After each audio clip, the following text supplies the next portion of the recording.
Good morning friends, एक बार फिर से आप सभी का स्वागत है आपके अपने यूट्यूब चैनल मैथ मसाला पर। दोस्तों, आज मैं अपने एक नए क्लास के साथ आप सभी के समक्ष उपस्थित हूँ। आज मैं अपनी क्लास में कंपाउंड इंटरेस्ट यानी चक्रवृद्धि ब्याज को पढ़ाऊँगा।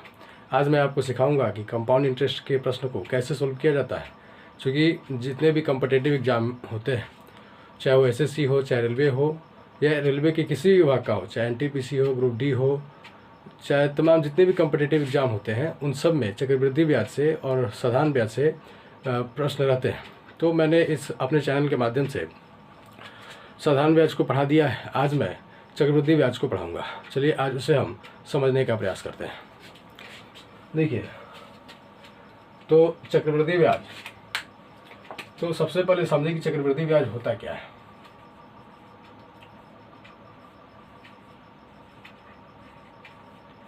ब्याज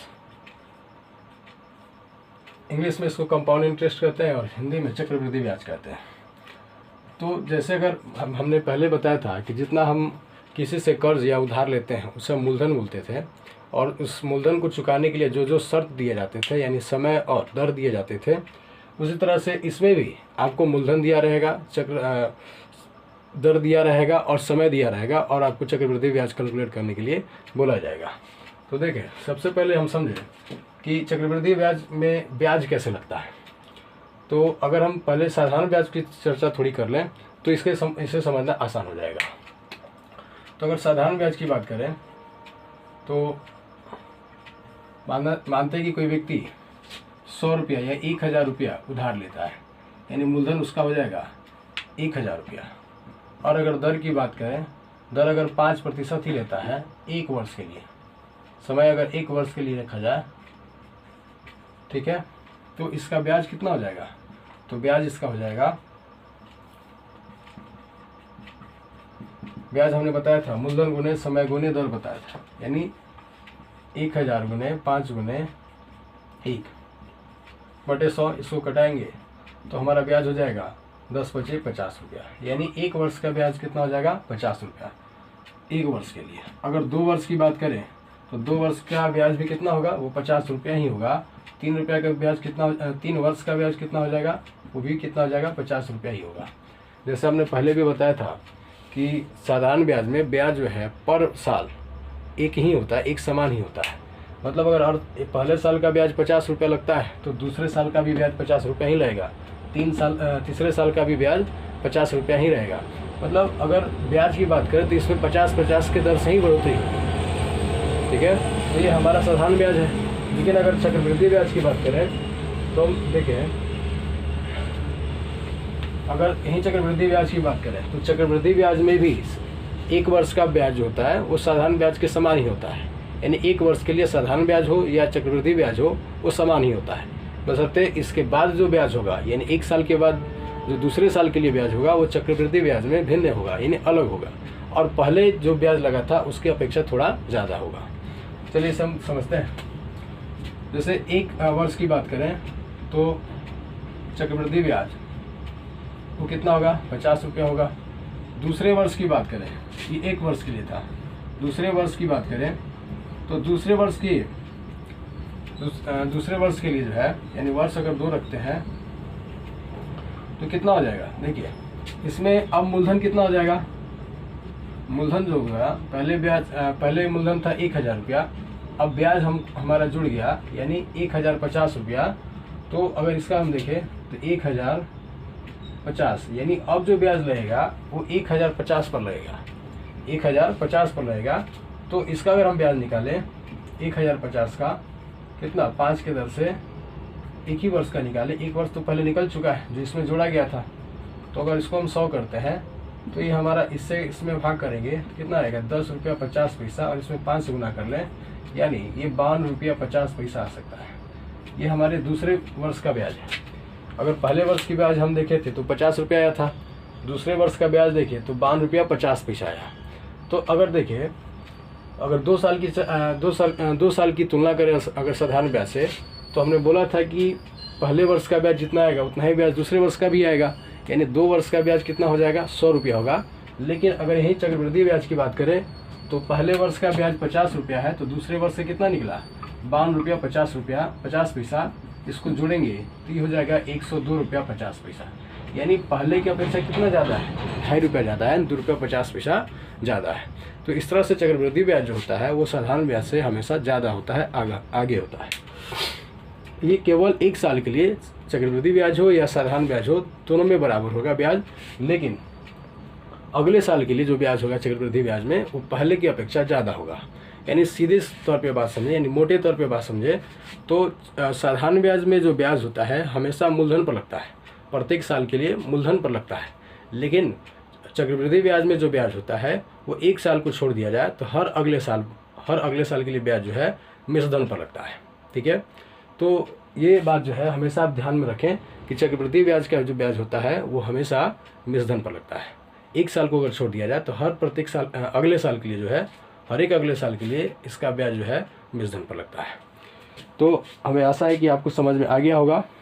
अब हम आपको कुछ प्रश्नों के साथ इसे सोल्व कराने का प्रयास करते हैं। उससे पहले हम इसके कुछ बेसिक फार्मूले जो है, जैसे हम बच्चों ने पढ़े थे या अमूमन उसी प्रश्न से प्रश्न को हल सूत्रों से प्रश्न को हल किया जाता है, उसको हम लिखते हैं। जैसे अगर कहीं AMT लिखा हुआ है, AMT का मतलब समझना है मिश्रण। चूँकि AMT पहले भी हम बताए थे, AMT का मतलब होता है अमाउंट। ठीक है, तो अमाउंट का जो सूत्र होता है वो P × 1 + R/100 का पावर कितना, T। P समझ रहा है, प्रिंसिपल है, R क्या है, रेट यानी दर है, T क्या है, टाइम है। अगर वहीं CI की बात करें, CI मतलब कंपाउंड इंटरेस्ट, C से कंपाउंड, I से इंटरेस्ट होता है, तो इसका सूत्र हो जाएगा P × 1 + R/100 का पावर कितना हो जाएगा, 2। और ये बड़े ब्रैकेट के अंदर -1 होता है, बड़े ब्रैकेट के अंदर -1 होता है। इन्हीं दो प्रश्नों सूत्रों के द्वारा हम कंपाउंड इंटरेस्ट के कई प्रश्नों को सोल्व कर सकते हैं, यानी लगभग सारे प्रश्नों को सोल्व कर सकते हैं, कुछ प्रश्नों को छोड़कर। उन प्रश्नों को हम ट्रिक के माध्यम से या अन्य सूत्रों के द्वारा सोल्व करने का प्रयास करेंगे। तो आइए हम केवल इस बेसिक फार्मूला पर प्रश्नों को सोल्व करने के तरीकों को बताते हैं। इसके बाद यानी अगले वीडियो में हम प्रश्नों को, यानी चक्रवृद्धि ब्याज के जो प्रश्न होंगे उसे अलग ढंग से सोल्व करने का प्रयास करेंगे और कुछ ट्रिक के माध्यम से भी सोल्व करने का प्रयास करेंगे। तो इस सूत्र को आप चाहे तो उतार सकते हैं। चलिए हम एक प्रश्न लेते हैं।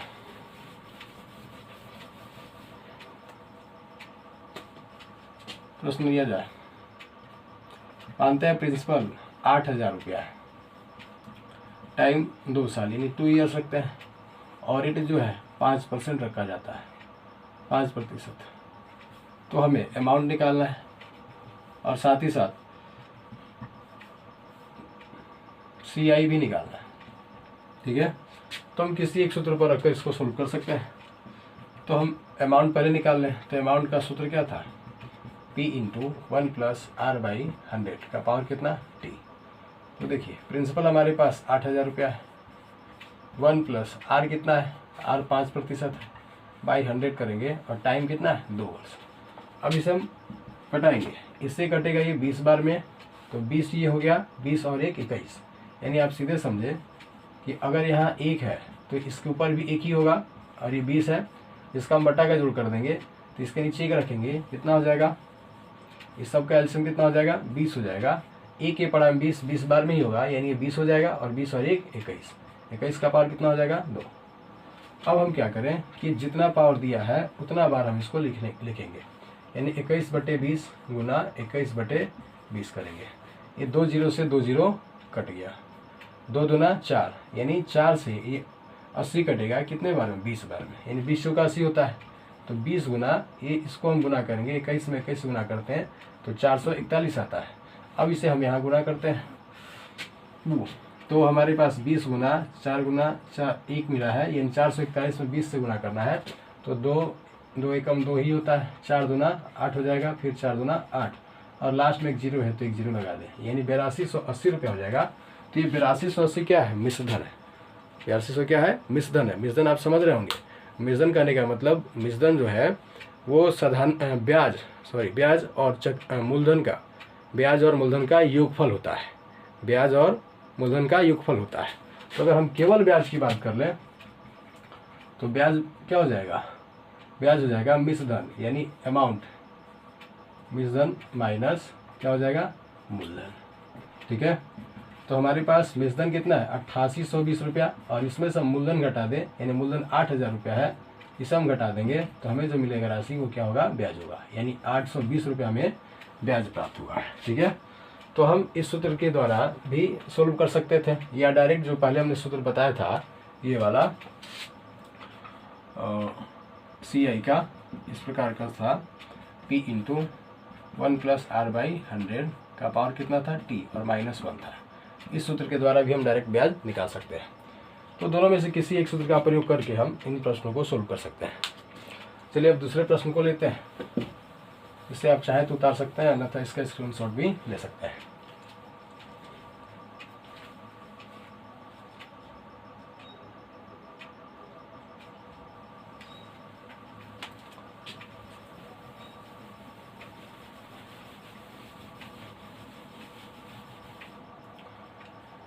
चलिए दूसरे प्रश्न को लेते हैं। माना कि मूलधन 10,000 रुपया है, और रेट यानी दर जो है, दर 4% है, और समय 2 वर्ष ही दिया है। तो इसका हमें मिश्रधन निकालना है, इसका हमें मिश्रधन निकालना है, यानी अमाउंट निकालना है। तो फिर से देखिए, मूलधन हमारे पास 10,000 है, दर 4% है, और समय 2 वर्ष है। तो हमने मिश्रधन का सूत्र बताया था, जिसको हम अमाउंट लिखे थे, मिश्रधन यानी amount is equal to P into 1 + R/100 का पावर कितना है T। तो प्रिंसिपल हमारे पास है 10,000 रुपया, 1 + R कितना है 4% बटे 100 का पावर T यानी 2 रख देना है, इसको घटाएंगे तो 25 चौका 100 होता है। तो हम कितना लिख दें 10,000, इसका हम बटा के जोड़ करेंगे तो 25 एक क्या 25 यहाँ और एक यहाँ, 25 और 1 26, और नीचे 25 का हम 25 लिख दें, और कितना है 2, तो 2 लिख देंगे। यानी हमारे पास ये 10,000 है। अब इसको हम 26 गुना 25 गुना 26 बटे 25 कर सकते हैं, यानी 26 बटे 25 गुना 26 बटे 25, हम इसे 2 बार लिखेंगे। अब 25 से अगर इसको कटाए तो कितना बार में कटेगा, देखिए 25 चौका 100 होता है, यानी 400 बच गया, 400 400 बचा। तो 400 को अगर हम चाहें, या लिखते हैं 400 गुने 26 बटे 1 गुने 26 बटे 25, इसको हम घटाएं तो ये हो जाएगा कितने 4 चौके 16, चूँकि 100 में 4 25 होता है, तो 400 में कितने 25 होंगे 16 हो जाएंगे, यानी 25 में 16 से गुना कर देंगे तो 400 आ सकता है। यानी 25 में अगर 400 से भाग करेंगे तो कितना मिलेगा 16 मिलेगा। यानी अब हमारे पास बचा 16 गुना 26 गुना 26। इसे हम यहाँ देखते हैं। तो देखिए 16 ये हुआ, अगर हम 26 में 26 से गुना करते हैं तो 676 मिलता है। 676 में हम 16 से गुना कर लें, देखिए यहाँ गुना करते हैं, 1 6 66 36 होता है, हाथ में 3, और 6 7 42 और 3 45 का 5 हाथ में 4 हुआ, 66 36 का 6 हाथ में 3, 6 7 42 और 3 45 का 5 हाथ में 4, 66 36 और 4 40 होता है। फिर हम यहाँ इसको लिख दें तो कितना हो जाएगा 66 36 का 6 हाथ में 3, 6 7 42 42 3 45 का 5 हाथ में 4, 66 36 और 4 40 हो ही गया। ठीक है, फिर हम 6 लिख दें और 7 लिख दें, फिर 6 लिख दें, इसे जोड़ते हैं तो कितना हो जाएगा 6 का 6 हो जाएगा, 6 5 11 का 1 हाथ में 1 बचा, 7 और 1 8, 6 4 10 और 1 11, यानी 11,816 रुपया हो गया। इसमें गुना करेंगे तो कितना आ जाएगा 11,816 रुपया, ये हमारे क्या हो जाएगा मिश्रधन हो जाएगा। फिर अगर ब्याज की बात करें तो ब्याज के लिए हमने सूत्र बताया था, ये होता है मिश्रधन। मिश्रधन से मिश्रधन समझना है और इसे मुंह से मूलधन समझना है, यानी शॉर्ट में इसको हम AMT माइनस P प्रिंसिपल लिख सकते हैं, यानी A माइनस P भी लिख सकते हैं। तो अमाउंट हमारा है कितना 11,816 और प्रिंसिपल है 10,000। 10,000 में से 11,816 में से 10,000 घटाएंगे तो कितना मिलेगा 1,816, ये हमारा क्या होगा ब्याज होगा। इस प्रकार से इस प्रश्न को हम सोल्व कर सकते हैं। चलिए इसे उतारना चाहे तो उतार लें, अन्यथा इसका स्क्रीनशॉट ले सकते हैं।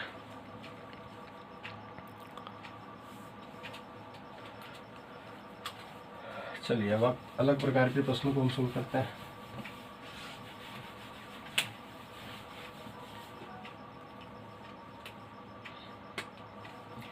देखिए मूलधन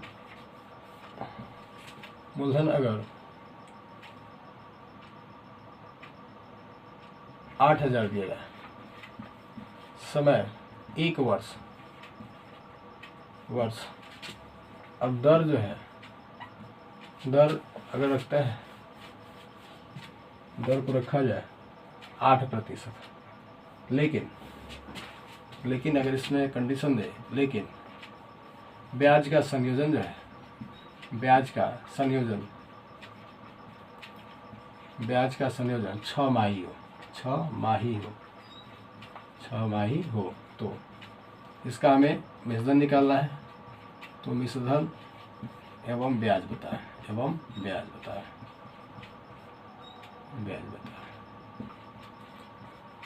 देखिए इस प्रश्न में मूलधन 8,000 दिया है, समय 1 वर्ष दिया है और दर जो है 8% बोला है, लेकिन ब्याज का संयोजन कितना दिया है, 6 माही हो। 6 माही ब्याज करने का मतलब है कि ब्याज जो है हर 6 माह पर लिया जाएगा, लेकिन समय दिया गया है 1 वर्ष, यानी इससे हम समझ सकते हैं कि हमें 1 वर्ष में ब्याज 2 बार देना पड़ेगा। क्योंकि हर 6 माह पर एक बार ब्याज देंगे तो 1 साल में 6 माह 2 बार आता है, इसलिए हमें 1 वर्ष में ब्याज 2 बार देना पड़ेगा। तो इस स्थिति में चक्रवृद्धि ब्याज में समय में हम 2 से गुना कर देंगे, लेकिन दर में 2 से भागा कर देंगे। इससे अगर हम देखें तो साल भर में कितने बार ब्याज देना होगा, 2 बार में, इसलिए समय में हम 2 से गुना कर देंगे और दर में क्या करेंगे, 2 से भाग कर देंगे, तब हम इसका चक्रवृद्धि ब्याज निकालेंगे। देखिए तो हमारा मूलधन तो वही रह जाएगा, मूलधन कितना है, 8,000 है तो 8,000 ही रह जाएगा। समय कितना हो जाएगा, 2 वर्ष मान लेंगे, और दर कितना मान लेंगे, दर अगर 8% है, इसमें हम 2 से भाग कर दें, कितना हो जाएगा, 4%। अब हम इसका अमाउंट निकालेंगे या चक्रवृद्धि ब्याज निकालेंगे। तो अमाउंट का हमने सूत्र बोला था P × 1 + R/100 का पावर कितना है, T। तो P हमारे पास कितना है, 8,000 है, इंटू 1 + R कितना रख ले, R, अब ये वाला R रखेंगे, ये वाला R नहीं रखेंगे, 4/100 का पावर कितना, 2 रख ले। तो हमारे पास ये 8,000 है, इसको घटाएंगे तो कितना आएगा, 25 और 1 26, यानी 26/25 का पावर कितना दे दें, 2 दे दें। अब ये 8,000 है, इसे हम 26/25 लिखेंगे, गुने 26/25 लिखेंगे। 25 से अगर देखें तो 25 है, 25 से अगर 800 को कटाएंगे तो हम पहले बताए थे कि 100 में 4 जीरो होता है, 4 25 होता है, 100 में 4 25 होता है, तो 8 गो में कितना हो जाएगा, 8 चौका 32 होगा। तो हम यहाँ पे लिख दें 32 और 1 जीरो डाल दें, यानी 320 आ जाएगा। तो हमारे पास अब बचा 320 गुने 26/1 गुने 26/25, इसे कटाएंगे। अब देखिए इसमें कटने वाला कुछ नहीं है, हाँ ये कट सकता है, 25 है तो 5 बार में कटेगा और ये कटेगा 64 बार में। अब हम 64 गुने 26 गुने 26 कर ले और 5 से भागा कर दें, यानी 64 का तो 64 होता ही है, और इसका हम भागा करेंगे, यानी 26 में अगर 26 से भाग करते हैं, गुना करते हैं, 26 में 26 गुना करेंगे तो 676/5 आता है। इससे इसमें अगर हम भाग करते हैं तो कितना आ जाएगा, 64 में अगर इससे भाग कर दें तो हमें मिल जाएगा कितना, 5 एकम 5 हो जाएगा, फिर कितना बचा 14, तो 5 दूना 10 हो जाएगा। फिर हमारे पास बचा 5 दूना 10, फिर बचा और 5 दूना 10, 1 मिनट, 5 एकम 5 हुआ, 5 दूना 10, 4 बचा, तो 8 बचे 40, यानी 12.8 आ जाएगा। इसमें बस 676 से गुना कर देंगे तो हमें जो राशि प्राप्त होगी वो क्या होगी, मिश्रधन होगी। फिर जो मिश्रधन मिलेगा उसमें से अगर मूलधन यानी 8,000 रुपये घटा देंगे तो इस तरह से हमें क्या मिल जाएगा, ब्याज मिल जाएगा। तो आई होप ये प्रश्न जो है आपको समझ में आया होगा। तो एक और प्रश्न हम लेते हैं, चलिए इसे उतारना हो तो उतार ले, अन्यथा इसका स्क्रीनशॉट भी ले सकते हैं।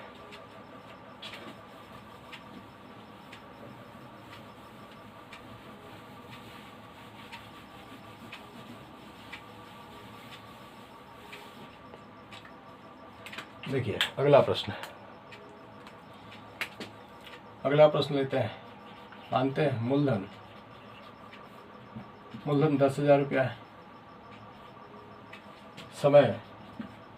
समय यहाँ भिन्न में दे कि 2 वर्ष या 2.1/2 वर्ष, और दर देता है 10%। तो आपको इसका मिश्रधन बताना है, मिश्रधन और ब्याज बता देना है, मिश्रधन और ब्याज बता देना है, दोनों बताना है। तो हम क्या करें, देखिए जब समय जो है भिन्न के रूप में देता है तो उस समय मिश्रधन का फॉर्मूला जो है वो इस प्रकार से होता है, P × 1 + R/100।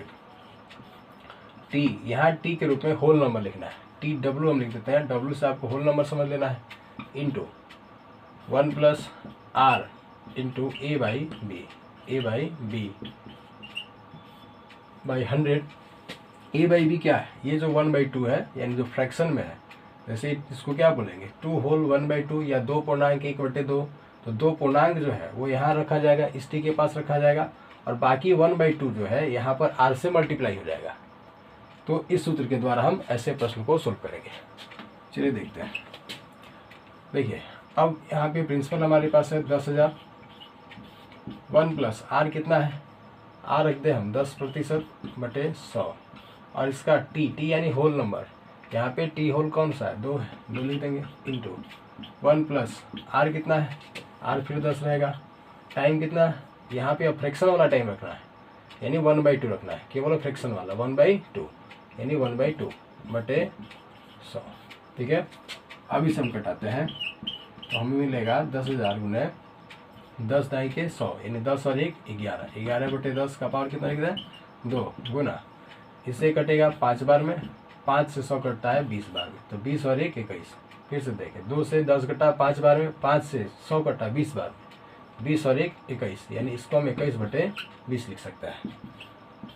तो अब हम लिखे 10,000 गुने, इसको हम लिखेंगे 11/10 गुने 11/10 गुने 21/20। अब इसे कटाते हैं, 1 2 3, 3 0 से 3 0 कट गया, बचा हमारे पास 10 गुना 11 में 11 से गुना करेंगे 121 आ जाएगा, फिर गुना 21/2 बचा हुआ है। चलिए हम 2 लिख देते हैं। तो अगर हम इससे कटा दें 5 बार में तो ये हो जाएगा 10, 2 × 5 = 10 होता है। अब हम 21 में 5 से गुना कर दें या 121 में 5 से गुना कर दें तो कितना हो जाएगा, ये हो जाएगा 505। 505 में हम 21 से गुना कर लें, जो राशि होगी वही हमारा मिश्रण हो जाएगा। चलिए हम यहाँ गुना करते हैं, तो यहाँ हम गुना करेंगे 505 × 21 कितना हो जाएगा, ये 505 ही होगा, ये कितना होगा 5 गुना 10 यानी 1010 हो सकता है, 1000। 5 गुना 10 का 0 लिखते हैं हाथ में 1, फिर कितना हो जाएगा 1 हो जाएगा, फिर 5 गुना 10 यानी इतना हो जाएगा 50601, यानी ये हमारा क्या हो जाएगा मिश्रण हो जाएगा। यदि इसका हम गुना करेंगे तो कितना हो जाएगा 10,605 रुपया, ये हमारा क्या हो जाएगा मिश्रधन होगा। ठीक है, तो मिश्रधन हमारा हो जाएगा 10,605 रुपया। अगर वही ब्याज की बात करें तो ब्याज के लिए हमने बताया था कि ब्याज होता है वो मिश्रधन और मूलधन का योग होता है, तो हम इसमें से अगर घटा दें इसको, यानी मिश्रधन में से ब्याज होता है ना, वो मिश्रधन में से मूलधन के अंतर के बराबर होता है। तो मिश्रधन हमारे पास है 10,605 रुपया और मूलधन है 10,000। तो 10,605 में से अगर 10,000 घटाते हैं तो 605 रुपया जो बनेगा वो हमारा क्या होगा, आंसर होगा, यानी ब्याज होगा। ठीक है, तो ऐसे भिन्न वाले प्रश्न भी आपको अब समझ में आ गए होंगे। तो जब भी भिन्न में आते हैं यानी समय भिन्न में आता है तो हम ध्यान रखें कि जो होल वैल्यू है यानी जो समय होल नंबर के रूप में दिया है वो पहले ब्रैकेट के ऊपर लिखेंगे, और बाद में जो फ्रैक्शन में केवल बटा में है उसको हम बाद वाले ब्रैकेट में रेट से मल्टीप्लाई कर देंगे, यानी दर से मल्टीप्लाई कर देंगे, उसके बाद सोल्व करेंगे तो जो राशि मिलेगी वही हमारा मिश्रण के रूप में होगा। चलिए इसे उतारना चाहे तो उतार सकते हैं, अन्यथा इसका स्क्रीनशॉट भी ले सकते हैं।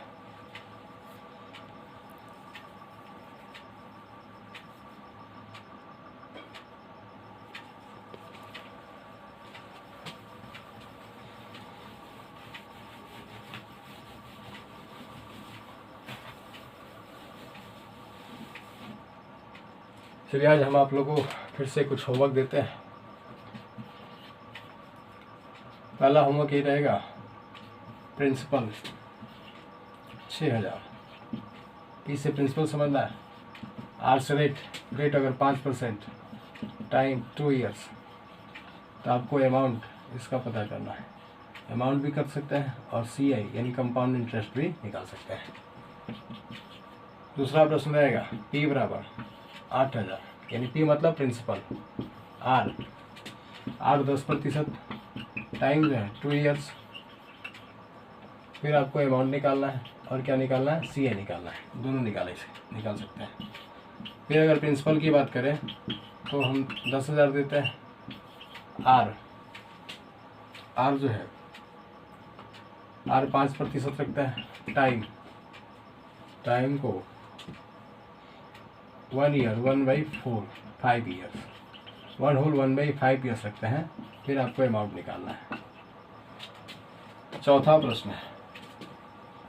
प्रश्न प्रिंसिपल 6200 50 रुपया, रेट 4%, टाइम 2 ईयर्स रखते हैं। फिर आपको अमाउंट निकालना है और अमाउंट के साथ साथ आप CI भी निकाल सकते हैं, यानी कंपाउंड इंटरेस्ट भी निकाल सकते हैं। तो आशा है कि आज हमने जो चक्रवृद्धि ब्याज पढ़ा है ये काफ़ी लो लेवल का था, यानी काफ़ी छोटे लेवल का था। आप मतलब जो नए बिगिनर्स हैं, जो इस चैप्टर को शुरू में पढ़ रहे हैं, पहली बार पढ़ रहे हैं, उनके लिए ये पढ़ना काफ़ी आवश्यक है। ठीक है, तो आप इस चैप्टर को पढ़ें और ज़्यादा से ज़्यादा अभ्यास करें। जो भी आपके पास बुक हो, चाहे किसी भी कॉम्पिटिटिव बुक का, उसके प्रश्नों को बनाने का प्रयास करें। आज मैं काफ़ी आसान तरीके से बनाने का प्रयास कराया हूँ, काफ़ी छोटे फार्मूला से बनाने का प्रयास कराया हूँ। आने वाली वीडियो में, यानी कल के वीडियो में, आपको ट्रिक के माध्यम से या एक एवं अन्य विधि से इसे सोल्व कराने का प्रयास करूँगा। और इसे आप जो भी आपको होमवर्क दिए गए हैं, इसे आप बनाएंगे। और ये जो हमारा जो व्हाट्सएप नंबर था, जो पहले भी मैंने दिया था 7320025198 पर आप बनाकर व्हाट्सएप के ज़रिए इसे भेज सकते हैं। तो आज के लिए बस इतना ही रहने देते हैं। फिर नेक्स्ट वीडियो में हम मिलेंगे। तब तक के लिए जय हिंद, जय भारत।